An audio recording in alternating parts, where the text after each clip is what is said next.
موسیٰ T V کے معزز ناظرین و سامعین کو ابو موسیٰ کی طرف سے السلام علیکم۔ محترم ناظرین، فوج کسی بھی ملک کی ہو وہ اس کی سرحدوں کا دفاع کرتی ہے اور دنیا کے ہر ملک کے پاس اس کی اپنی فوج ہے، کیونکہ فوج کے بغیر ملکی سلامتی اور دفاع ممکن نہیں ہوتا۔ دنیا کا ہر ملک اپنی فوج کے ساتھ محبت کرتا ہے، کیونکہ فوج کے بغیر آزادی جیسی نعمت کو برقرار رکھنا ممکن نہیں ہوتا۔ آج ہم آپ کو افواج پاکستان کے 5 بہترین کمانڈوز کے بارے میں بتائیں گے۔ پاکستان کے ان 5 جاں بازوں کے بارے میں جاننے سے پہلے ہمارے چینل موسیٰ ٹی وی کو سبسکرائب کرنا نہ بھولیے۔ ناظرین، ہم آپ کو بتاتے چلیں کہ پاکستانی آرمی میں بہت کم لوگوں کو کمانڈو بننے کے موقع ملتے ہیں، کیونکہ کمانڈوز کو کڑی جانچ پڑتال کے بعد ہی چنا جاتا ہے۔ ان شیر دل جوانوں کی ٹریننگ اتنی مشکل ہوتی ہے کہ اس سے عام آدمی کا دل ہی دہل جاتا ہے۔ ان کو اتنی سخت ٹریننگ دی جاتی ہے کہ یہ مشکل سے مشکل کام بھی بڑی آسانی سے کر جاتے ہیں۔ آگ ہو یا پانی، سمندر ہو یا دریا، پہاڑ ہو یا صحرا، ان شیر دل جوانوں کے لیے کوئی مشکل اہمیت نہیں رکھتی، بلکہ یہ ہر حال میں اپنے مشن کو پایہ تکمیل تک پہنچاتے ہیں، چاہے اپنے مشن کو مکمل کرتے ہوئے انہیں اپنی جان کا نذرانہ کیوں نہ دینا پڑے۔ پاکستان کے ان جاں بازوں کی ڈکشنری میں ناممکن کا لفظ موجود نہیں۔ پاکستانی SSG کمانڈوز کا ایک ہی مقصد ہوتا ہے، شہادت یا کامیابی۔ یہی وجہ ہے کہ پوری دنیا کی فورسز میں پاکستانی SSG کمانڈوز ایک نمایاں مقام رکھتے ہیں۔ ان پاکستانی کمانڈوز کی ایک خاصیت یہ بھی ہے کہ یہ 75 گھنٹے تک بھوکے اور پیاسے رہ سکتے ہیں، اور اس دوران ان کی کارکردگی میں ذرا برابر فرق نہیں آتا۔ اس کے علاوہ یہ دنیا کی واحد کمانڈو فورس ہے جو 28,000 فٹ کی بلندی سے فری فال کر سکتے ہیں۔ تو ناظرین، آج ہم آپ کو پاکستان کے 5 مایہ ناز کمانڈوز کے بارے میں بتاتے ہیں جنہوں نے پوری دنیا میں پاکستان کا نام روشن کیا۔ ان کمانڈوز کے بارے میں جان کر یقیناً آپ کو فخر محسوس ہوگا۔ نمبر 1، کیپٹن روح اللہ شہید۔ کیپٹن روح اللہ شہید، جن کی آنکھوں میں چمک، آواز میں گرج اور چہرے پر معصومیت تھی، لیکن ان کا حوصلہ کسی شیر سے بڑھ کر تھا۔ یہ پاکستان کے بہادر سپاہی روح اللہ شہید ہیں جو کوئٹہ میں دہشت گردوں کے خلاف لڑتے ہوئے شہادت کے مرتبے پر فائز ہوئے۔ انہوں نے سن 2011 میں پاکستانی فوج میں کمیشن حاصل کیا۔ کیپٹن روح اللہ شہید 15ویں بلوچ ریجمنٹ میں شریک تھے اور یہ کمانڈو پاکستان کے بہترین کمانڈوز میں سے ایک تھے۔ انہوں نے دہشت گردوں کے خلاف لڑتے ہوئے بہادری کی ایسی مثالیں قائم کیں کہ دنیا آج بھی ان پر رشک کرتی ہے۔ نمبر 2، لیفٹیننٹ کرنل عامر شہید۔ ناظرین، لیفٹیننٹ کرنل عامر شہید نے 21 سال کی عمر میں پاک آرمی میں شمولیت اختیار کی تھی۔ 1988 میں انہوں نے صدارتی گولڈ میڈل حاصل کیا تھا، جبکہ 1990 میں یہ گوریلا فورس میں شامل ہو گئے۔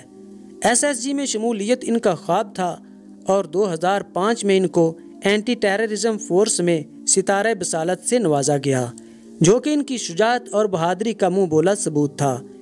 ستارہ بصالت حاصل کرنا ہر حاضر سروس آفیسر کی خواہش ہوتی ہے، اور یہ قسمت والوں کو ہی اعزاز مل پاتا ہے۔ کرنل عامر شہید 24,000 فٹ کی بلندی سے فری فال کر سکتے تھے۔ 2006 میں بلوچستان کے علاقے کوہلو میں لڑتے ہوئے جام شہادت نوش کر گئے، لیکن اپنے پیچھے بہادری کی ایسی داستانیں چھوڑ گئے جنہیں سن کر دنیا کا ہر سپاہی رشک کرتا ہے۔ نمبر 3، میجر جنرل طاہر مسعود۔ ناظرین، میجر جنرل طاہر مسعود اس وقت پاکستانی کمانڈوز کی قیادت کرتے ہیں۔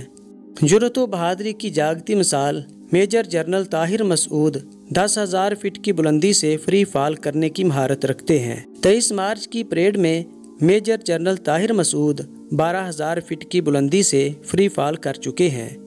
دوستو، جنرل مشرف کے بعد یہ واحد جنرل ہیں جو SSG کی قیادت کر رہے ہیں۔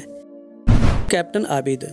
ناظرین، اس شیر دل نوجوان کا تعلق خیبر پختونخوا سے ہے، اور یہ نڈر کمانڈو دنیا کے سامنے اس وقت آیا جب دہشت گردوں نے 2014 میں آرمی پبلک اسکول پر حملہ کیا تھا۔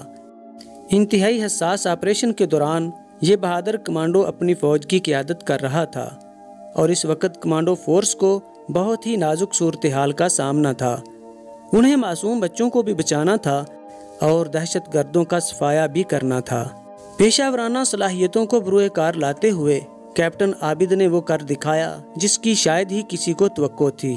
چند ہی لمحوں میں انہوں نے نہ صرف دہشت گردوں کا صفایا کیا بلکہ معصوم بچوں کو بھی بچایا، اور پاکستانی قوم کو اپنے شیر دل سپوت پر فخر ہے۔ Number 5، general Pervez Musharraf. ناظرین، جنرل پرویز مشرف کو نہ صرف پاکستانی فوج کی قیادت کا اعزاز حاصل ہے بلکہ انہوں نے SSG کمانڈوز کی قیادت بھی کی ہے۔ جنرل پرویز مشرف کے کارناموں کو پوری دنیا جانتی ہے اور مانتی ہے۔ یہ پاکستان کے واحد کمانڈو اور جرنیل ہیں جنہوں نے 3 جنگوں میں حصہ لیا، جس میں 1965 کی جنگ، 1971 کی جنگ اور کارگل کی جنگ شامل ہے۔ جنرل پرویز مشرف کو اللہ تعالیٰ نے مشکل وقت میں درست فیصلے کرنے کی صلاحیت سے بھی نوازا تھا۔ کارگل کی جنگ جب زوروں پر تھی تو جنرل پرویز مشرف نے اگلے مورچوں پر جا کر اپنے جوانوں کے ساتھ رات گزاری تھی۔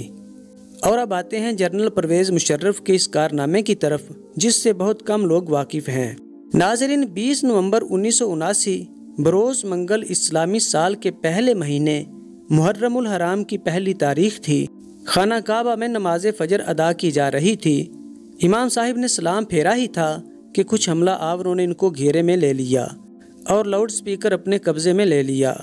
حرم شریف پر ان حملہ آوروں کا سرغنہ 27 سالہ محمد بن عبداللہ القحطانی تھا، جس نے امام مہدی ہونے کا دعویٰ کیا تھا۔ اس وقت حرم شریف میں ہزاروں نمازی موجود تھے جنہیں یرغمال بنا لیا گیا۔ اس وقت جنرل ضیاء کی حکومت تھی اور سعودی حکومت نے پاکستانی حکومت سے مدد کی اپیل کی۔ پاک فوج تو پہلے ہی بیت اللہ کے تحفظ کے لیے تیار بیٹھی تھی۔ SSG کے کمانڈوز پر مشتمل ایک خصوصی دستہ ترتیب دیا گیا اور اسے حرم پاک کی پاسبانی کے لیے سعودی عرب روانہ کیا گیا۔ SSG کے ان کمانڈوز کی قیادت پرویز مشرف کر رہے تھے جو اس وقت میجر تھے۔ پاکستانی کمانڈوز کا یہ دستہ جب حرم پاک پہنچا تو اس وقت دہشت گردوں کے قبضے کو 1 ہفتہ ہو چکا تھا۔ میجر پرویز مشرف نے سعودی حکام سے کہا کہ مسجد حرام کے صحن میں پانی چھوڑ دیا جائے اور کمانڈوز کو ہیلی کاپٹر کے ذریعے مسجد کی چھت پر اتارنے کی اجازت دی جائے۔ اجازت ملنے کے بعد SSG کے کمانڈوز کا اصل ایکشن شروع ہوا۔ ایک طرف مسجد حرام کی چھت پر کمانڈوز اترنا شروع ہوئے تو دوسری جانب مسجد حرام کے صحن میں کھڑے پانی میں میجر پرویز مشرف کے حکم پر کرنٹ چھوڑ دیا گیا۔ اس فوری اور غیر متوقع کارروائی کی وجہ سے دہشت گردوں کے ٹاپ شوٹرز غیر فعال ہو گئے اور SSG کے کمانڈوز کے سنائپر نے فضا سے ہی دہشت گردوں کو نشانہ بنانا شروع کر دیا۔ کمانڈوز بجلی کی تیزی سے دہشت گردوں پر جھپٹے اور انہیں قابو کر لیا۔ زندہ بچ جانے والے حملہ آوروں کو گرفتار کر لیا گیا، جبکہ دہشت گردوں کا سرغنہ محمد بن عبداللہ القحطانی اسی آپریشن کے دوران پاک فوج کے کمانڈوز کی گولیوں کا نشانہ بن گیا۔ ناظرین محترم، یہ تذکرہ تھا پاکستان کے چند بہادر کمانڈوز کا۔ اس امید کے ساتھ اجازت چاہیں گے کہ آپ کو ہماری ویڈیو پسند آئی ہوگی۔ ہماری ویڈیو کو لائک کرنا اور دوستوں کے ساتھ شیئر کرنا نہ بھولیے۔ انشاءاللہ بہت جلد دوبارہ ملاقات ہوگی، تب تک کے لیے اللہ حافظ۔